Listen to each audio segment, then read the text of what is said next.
Salam sejahtera untuk kita semuanya. Selamat pagi Bapak Ibu Saudara-saudara yang terkasih. Pada pagi hari ini firman Tuhan menyapa kita, yaitu dari surat Apostel Paulus kepada jemaat yang ada di Roma. Pasalnya yang ke-8, ayatnya yang ke-13. Saya bacakan untuk kita semuanya. Demikian firman Tuhan. Sebab jika kamu hidup menurut daging, kamu akan mati.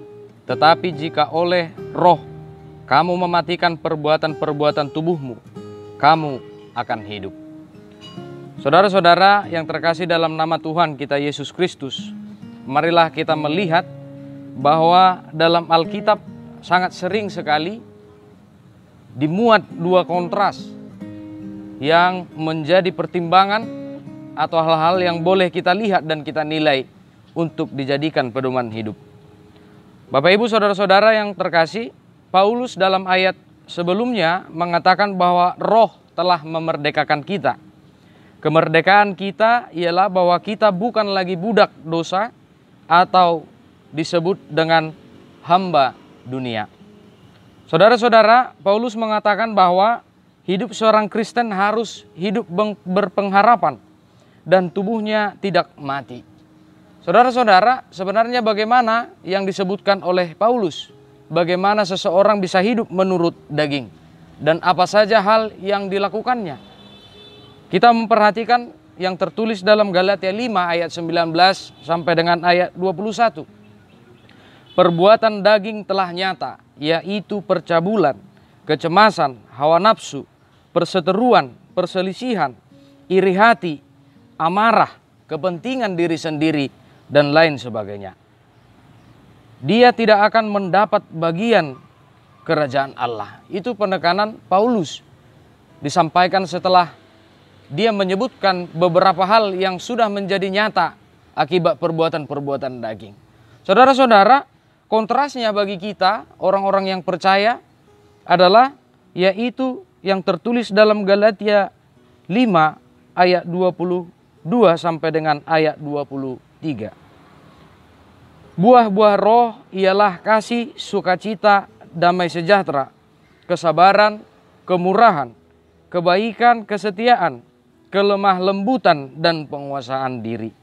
Saudara-saudara, yang jauh lebih menarik adalah pada ayat ke-24. Barang siapa menjadi milik Kristus Yesus, ia telah menyalibkan daging dengan segala hawa nafsu dan keinginannya. Bapak Ibu Saudara-saudara yang terkasih, baiklah hidup kita berjalan dipenuhi dengan roh. Roh yang menghidupkan, roh yang memiliki pengharapan, roh yang menjadikan kita memiliki kasih sukacita. Sama seperti Yesus yang mampu memimpin segala bangsa untuk melihat perbuatan-perbuatan Allah yang ajaib. Saudara, apabila kita melihat dalam Yohanes 16 ayatnya yang ke-8.